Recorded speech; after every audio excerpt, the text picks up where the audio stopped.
माळशिरसमध्ये आपण पुढे जातोय। माळशिरसमध्ये मराठा समाजाने दिलेल्या इशाऱ्यानंतर लक्ष्मण हाके हे संतप्त झाले।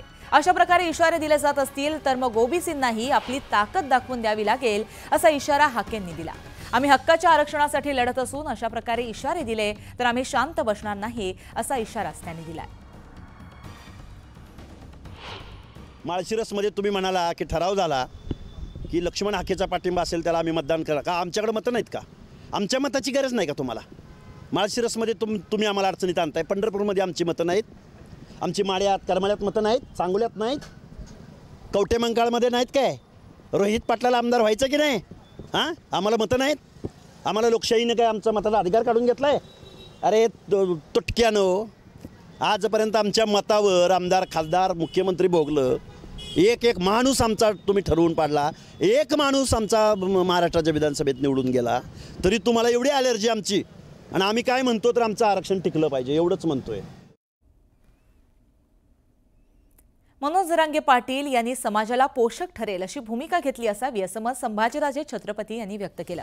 माजी आणि जरांगे पाटील यांची भूमिका विस्थापित जनतेसाठी आहे असंही ते म्हणाले। तर महाविकास आघाडीची मतं फोडण्याचा प्रयत्न होत असल्याचा आमच्यावरील आरोप हा चुकीचा असल्याचं सुद्धा संभाजीराजे छत्रपतींनी म्हटलंय।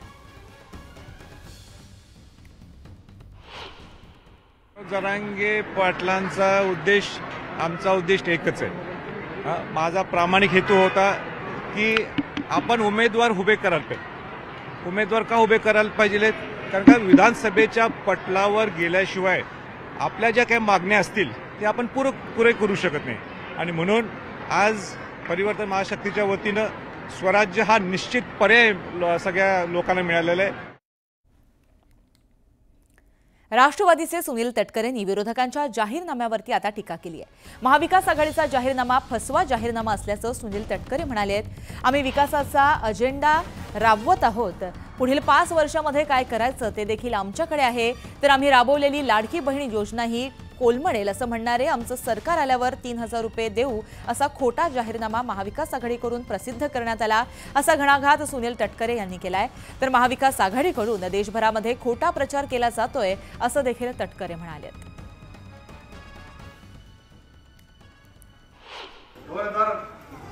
4 महिने झाले निवडणुकीमध्ये एक संबंध खोटं अपप्रचार देशभरामध्ये केला की पुन्हा ही मंडळी एकदा सत्तेवरती आल्यावर या देशातील संविधान बदललं जाईल। पुन्हा एकदा तिन्ही सांजेची पवित्र वेळ घेऊन सांगतोय, शपथ घेऊन सांगतोय, चंद्र सूर्य तारे असेपर्यंत या देशाचं संविधान कधी बदललं जाणार नाही।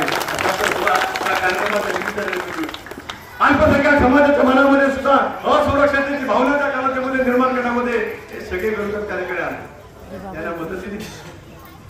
त्यांनी अशा वेगवेगळ्या प्रचार त्या ठिकाणी केला की अभिमान वाटतोय।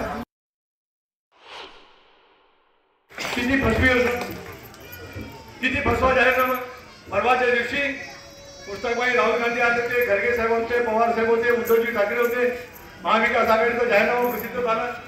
जी लाडकी बहीण योजना आम्ही केली ती लागू झाल्यावर राज्य कोलमडेल असं म्हणणाऱ्यांनी 3000 रुपये आमचं सरकारला सांगितलं। किती खोटेपणा, किती तुतोंडेपणा। मुंबईतल्या जोगेश्वरी मतदारसंघात शिवसेना आणि उबाटा शिवसेनेचे कार्यकर्ते हे एकमेकांसमोर आले आणि चांगलेच भिडले। जोगेश्वरी पूर्व विधानसभा मतदारसंघात शिंदे गटाचे खासदार रवींद्र वायकरांच्या मतदारसंघात हा संपूर्ण प्रकार घडला। शिवसेनेकडून वस्तूंचं वाटप होत असल्याचा आरोप करत उबाटा कार्यकर्ते भिडले। पोलिसांनी हस्तक्षेप करत परिस्थिती नियंत्रणात आणली। ठाकरे गटाच्या कार्यकर्त्यांचा मोठा जमाव हा मातोश्री क्लब बाहेर जमला होता। यावेळेस वायकरांच्या कार्यकर्त्यांनी गेटच्या आतून दगडफेक केल्याचा आरोप ठाकरे गटाने केला। तर उबाठा कार्यकर्त्यांनी वाहनावर हल्ला केल्याचा आरोप शिवसेनेकडून करण्यात आला। या राड्या दरम्यान उबाठा उमेदवार जोगेश्वरी पूर्वचे उमेदवार बाळा नर सुद्धा या ठिकाणी उपस्थित होते।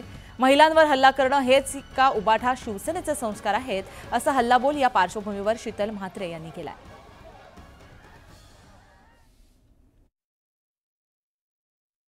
आदर्श आचारसंहिता 10च्या नंतर कोणीही माणसं एखाद्याच्या घरी जाणं किंवा त्याला धमकावणं, त्यांच्या वास्तूवरती दगडफेक करणं हे अत्यंत चुकीचं आहे। मग ती आदर्श आचारसंहिता कशी होऊ शकेल? निर्भयपणे आपल्याला मतदान करायचं आहे, तर त्या बाबतीमध्ये देखील आम्ही ज्या ज्या ठिकाणी आमच्या मीटिंग लावतो त्यावेळेला आम्हाला जागा मिळू नये, भाषणं होऊ नये, मी तिथे जाऊ नये, माझी मिसेस फिरू नये, या सर्व त्यांच्या कुटील कारस्थान चालू आहे, त्याला आम्ही फेस करतो आहे. हजारो लोक मला रात्री 10:00 नंतर 11:00 नंतर 2-2 वाजेपर्यंत त्या ठिकाणी असतात आणि काही वस्तू बाहेर घेऊन येतात. अशा प्रकारच्या तक्रारी अनेक वेळा होत्या. काल आमच्या कार्यकर्त्यांनी ते पाहिल्यानंतर त्या ते हटकायला गेले, तर त्यांना त्यांची उजत घालून त्यांचे मोबाईल काढून घेतले, काही वस्तू त्यांच्या दागिने वगैरे गहाळ झाले आणि त्याच्यानंतर ही घटना सगळ्यांना कळल्यानंतर आमचे शिवसैनिक किंवा काही मतदार त्याचे जमा झाले आणि जमा झाल्यानंतर मातोश्री क्लबमधून आतून बांबू दगड त्या लोकांवर फेकले गेले. हे अत्यंत निंदनीय गोष्ट आहे, निषेधार्ह आहे.